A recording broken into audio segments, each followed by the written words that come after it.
क्यों आई हो यहाँ? कहानी शुरू होती है तीन दोस्तों से, राघव, मानव और ईशान। तीनों कॉलेज के बाद पहली बार कहीं घूमने निकले थे।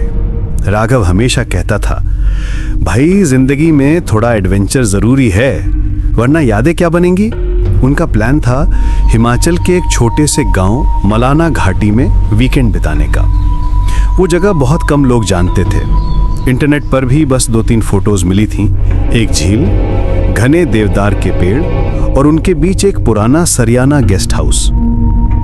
रात के 8 बजे जब उनकी गाड़ी उस घाटी की सड़क पर पहुंची, हवा में हल्की ठंडक थी, आसमान बादलों से घिरा हुआ था।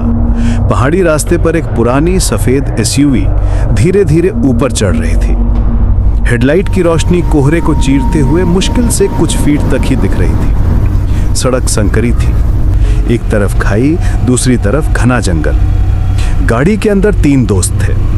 राघव ड्राइव कर रहा था, उसकी आंखें सड़क पर टिकी हुई थीं, लेकिन चेहरा थका हुआ लग रहा था। मानव पीछे बैठा था, खिड़की से बाहर झांकते हुए पेड़ों की काली परछाइयां देख रहा था। ईशान ने अपने फोन की टॉर्च ऑन कर रखी थी, क्योंकि बाहर का कोहरा इतना गाढ़ा था कि हेडलाइट भी बेअसर लग रही थी। भाई, ये सही में रास्ता है ना? ईशान ने थके स्वर में पूछा। राघव ने बिना नजर हटाए जवाब दिया, डर गया क्या? गूगल मैप तो यही दिखा रहा है, बस थोड़ा और ऊपर। मानव हल्का सा हंसा। कहीं ये गूगल मैप हमें ऊपर से सीधा नीचे घाटी में न गिरा दे। गाड़ी आगे बढ़ी और धीरे धीरे कोहरा और घना होता गया। रास्ता अब कंकरीला था। टायरों के नीचे छोटे छोटे पत्थर चरमराते हुए आवाज कर रहे थे। पेड़ों की डालियां हवा में झूलती और कभी कभी गाड़ी के शीशे से टकराती। गाड़ी के भीतर सन्नाटा था, बस इंजन की हल्की गुनगुनाहट और उनकी सांसें सुनाई दे रही थी। करीब 10 मिनट बाद सामने एक पुराना लकड़ी का बोर्ड दिखा। वो आधा टूटा हुआ था, उस पर हल्का सा हरा मॉस जमा हुआ था।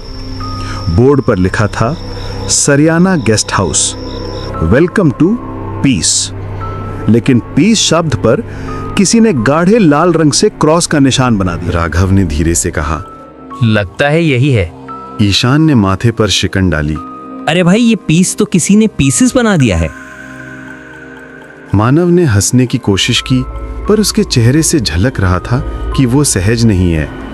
राघव ने गाड़ी अंदर मोड़ दी। गेस्ट हाउस तक पहुंचने वाला रास्ता कीचड़ और जड़ों से भरा हुआ था। दोनों ओर ऊंचे देवदार के पेड़ थे, जिनके बीच से हल्की धुंध रेंगती हुई नीचे उतर रही थी। कभी कभी हवा चलती तो पेड़ों की डालियां एक दूसरे से टकराती और ऐसा लगता मानो कोई फुसफुसा रहा हो। कुछ ही देर में गाड़ी एक पुराने भवन के सामने रुकी। वो 3 मंजिला पत्थर का बना था। ऊपर की दीवारों से बेलें लिपटी हुई थीं और खिड़कियों के शीशे आधे टूटे हुए। मुख्य दरवाजा लकड़ी का था, गहरा भूरा, जिस पर पुराने जमाने की लोहे की चौखट लगी हुई थी। ये तो किसी भूतिया फिल्म का सेट लग रहा है। मानव ने धीमे से कहा। राघव ने हल्की हंसी में जवाब दिया, भाई डर मत, आज तो बस यहीं ठहरना पड़ेगा। गाड़ी से उतरते ही उन्हें ठंडी हवा का झोंका लगा। रात के 8:30 बजे थे।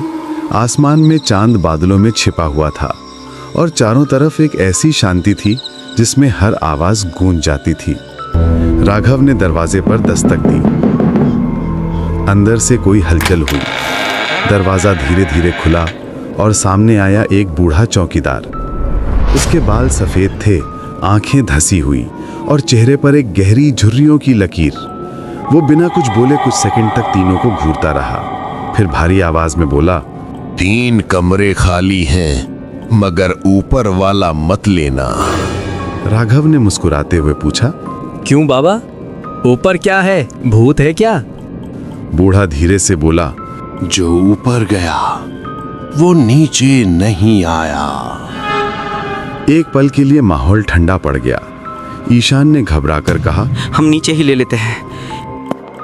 बूढ़ा सिर हिलाता हुआ अंदर चला गया और तीनों उसका पीछा करते हुए गेस्ट हाउस में दाखिल हुए। अंदर की हवा सीलन भरी थी। दीवारों पर नमी के निशान थे और छत से लटकती पुरानी लाइट पीली झिलमिलाहट दे रही थी।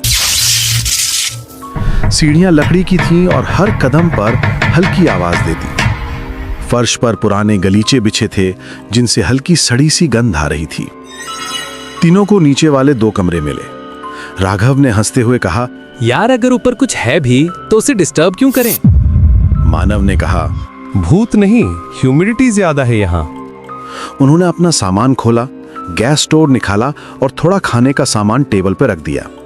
बाहर अब हल्की बर्फ गिरने लगी थी। खिड़की के बाहर सफेद परतें जमने लगी और हवा के साथ झोंके अंदर तक महसूस हो रहे थे, जो सीधे हड्डियों में उतर रही थी। रात करीब 10 बजे तीनों ने आग जलाई। गेस्ट हाउस का मुख्य हॉल बड़ा था। बीच में फायरप्लेस, दीवारों पर पुराने शिकार के चित्र और एक टूटी घड़ी। आग की लपकें लकड़ी को खा रही थीं और उसकी चमक उनके चेहरों पर पड़कर अजीब छायाएं बना रही थी। मानव ने बियर खोलते हुए कहा, भाई सोचो अगर सच में ऊपर कुछ हो। राघव मुस्कुराया, होगा भी तो फोटो ले लेंगे, वायरल हो जाएगा वीडियो। तीनों हंसे, लेकिन तभी ऊपर की मंजिल से कोई आवाज आई, जैसे कोई भारी चीज फर्श पर गिरी हो। ठक। तीनों चुप। मानव ने गर्दन उठाई। ये क्या था? ईशान ने डरते हुए कहा, कोई जानवर होगा। लेकिन कुछ पल के बाद वो आवाज फिर आई। इस बार जैसे कोई धीरे धीरे चल रहा हो। राघव ने टॉर्च उठाई। चल देखते हैं। ईशान ने कहा, पागल है क्या? तुझे याद नहीं उस बूढ़े ने क्या कहा था? लेकिन राघव ऊपर जाने लगा। सीढ़ियां पुरानी थीं, हर कदम पर चरमराहट होती, दीवारों पर धूल जमी थी। ऊपर पहुंचकर देखा, लंबा गलियारा, 4 दरवाजे और सबसे अंत में एक दरवाजा आधा खुला हुआ। राघव ने धीरे से धक्का दिया।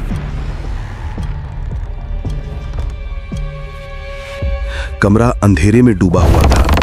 अंदर सिर्फ एक पुरानी लकड़ी की कुर्सी थी जो अपने आप हिल रही थी। झूला सी कुर्सी जो आगे पीछे झूल रही थी, मानो कोई उस पर बैठा हो और अभी अभी उठा हो। तीनों जड़ हो गए। राघव ने टॉर्च की रोशनी कुर्सी पर डाली, लेकिन वहां कुछ नहीं था। फर्श पर बस पुराने पैर के निशान थे, जैसे गीले पैरों से कोई चला हो। मानव ने डरते हुए कहा, राघव चलो तुरंत नीचे चलते हैं। अचानक दरवाजा अपने आप बंद हो गया। ईशान चीखा, राघव। टॉर्च बुझ गई। अंधेरा, बस सांसों की आवाजें। कुछ पल बाद दीवार के पीछे से फुसफुसाहट हुई। क्यों आए हो यार? तीनों ने मुड़कर देखा। कुर्सी अब स्थिर थी, पर उसके पीछे एक परछाई थी, लंबी, टेढ़ी और चेहरे पर बस काला धब्बा जहां आंखें होनी चाहिए थीं। राघव ने जोर से दरवाजा धक्का दिया और नीचे भागे। उनके पैरों के नीचे फर्श चरमराया और नीचे पहुंचते ही उन्होंने देखा, बूढ़ा चौकीदार अब वहां नहीं था। टेबल पर उसकी लाठी पड़ी थी और फर्श पर ताजा खून की बूंदें, और अब पूरा हॉल पीले धुएं से भरा लग रहा था। मानव ने कांपते हुए कहा, बूढ़ा कहाँ गया? वो अभी यही था। ईशान ने फर्श की तरफ देखा। खून की बूंदें धीरे धीरे दरवाजे की तरफ खिंचती जा रही थी, जैसे कोई उन्हें घसीटकर बाहर ले गया हो। तीनों ने एक दूसरे की ओर देखा, फिर धीरे धीरे उस निशान का पीछा करने लगे। दरवाजा उन्होंने खोला तो बाहर ठंडी हवा का झोंका आया। बर्फ अब तेजी से गिर रही थी। चांद बादलों के बीच से आधा झांक रहा था और सामने लकड़ी का लंबा बरामदा फैला था, जिसके अंत में अंधेरा निगल चुका था। निशान बरामदे से होते हुए पिछवाड़े तक गए। वहां एक छोटा सा रास्ता था जो जंगल की ओर जाता था। पेड़ों के बीच वो लाल निशान अब टूट गए थे और सिर्फ बर्फ पर दबे 3 अजनबी पैरों के निशान रह गए थे, एक बड़ा और 2 छोटे, जैसे कोई किसी को खींचकर ले जा रहा हो। राघव वापस चलते हैं, सुबह देखते हैं। ईशान ने डरते हुए कहा, लेकिन राघव ठहर गया। उसकी आंखें कुछ ढूंढ रही थी। याद है बूढ़े ने क्या कहा था? ऊपर वाला कमरा मत लेना। उसने धीरे से आगे देखा। शायद जो ऊपर था वही उसे ले गया। तीनों वापस अंदर लौटे, दरवाजा बंद किया और कुर्सियां लगाकर टिकाया। गेस्ट हाउस अब और भी डरावना लग रहा था। हवा दीवारों की दरारों से अंदर आती और सीटी जैसी आवाज करती।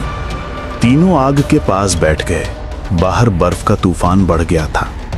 मानव ने कांपती आवाज में कहा। अगर यहाँ कोई है तो वो हमें जाने नहीं देगा।